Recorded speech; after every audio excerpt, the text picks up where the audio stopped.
Non è che siamo contenti di questo discorso. Siamo in dolore anche noi. Siamo in dolore.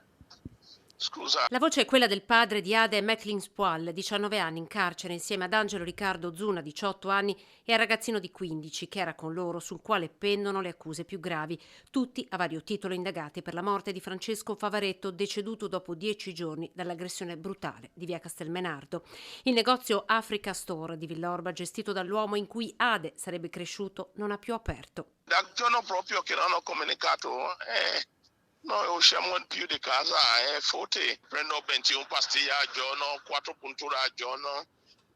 Io da cuore pressione ho tutti i miei rogni in corpo, però mi poteva lasciare dormire in pace anche mi dà problemi veramente. Chiuso dal giorno della tragedia, il padre, gravemente malato, vive tra l'ospedale e la casetta situata nell'area golenale di Ponte di Piave. Chiede di vedere il figlio. Quello che mi conta è che mio figlio ha fatto il capo di baby gang, quello che mi dice niente di più di quello che so io.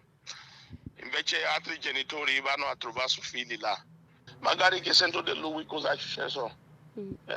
Niente, non mi hanno dato l'opportunità di vedere lui. Lui, Ade, sarebbe legato da una relazione sentimentale con la 19enne di origini senegalesi, anche lei indagata insieme ad altri 6. È la ragazza che, secondo le testimonianze raccolte sul posto quella sera, brandiva la bottiglia di prosecco. Avrebbero anche vissuto insieme i due a Mestre e forse proprio nella casa di Ponte di Piave. La famiglia Mecklin-Spoal aveva vissuto a Villorba fino al 2021, seguita dai servizi sociali anche attraverso l'erogazione di contributi economici. A comunicarlo è il sindaco Francesco Soligo. Come comune, ha dichiarato il sindaco in una nota, continueremo a lavorare affinché si possa davvero fare qualcosa per prevenire il ripetersi di fatti del genere.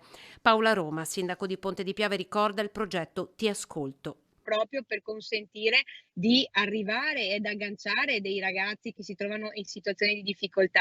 È chiaro che in una situazione di questo tipo tutti gli sforzi che sono stati posti in essere devono essere rafforzati da un lavoro di rete. Lunedì sarà conseguito l'incarico per eseguire l'autopsia sul corpo di Francesco Favaretto, l'analisi dei tessuti a completare il quadro, quanti fendenti, quale quello risultato fatale e se il 22enne fosse in quel momento sotto l'effetto di chetamina. Verità che sono in tanti ad attendere oggi, mentre prende sempre più forma la catena di solidarietà attorno a mamma Monica con la raccolta fondi per sostenere le spese del funerale.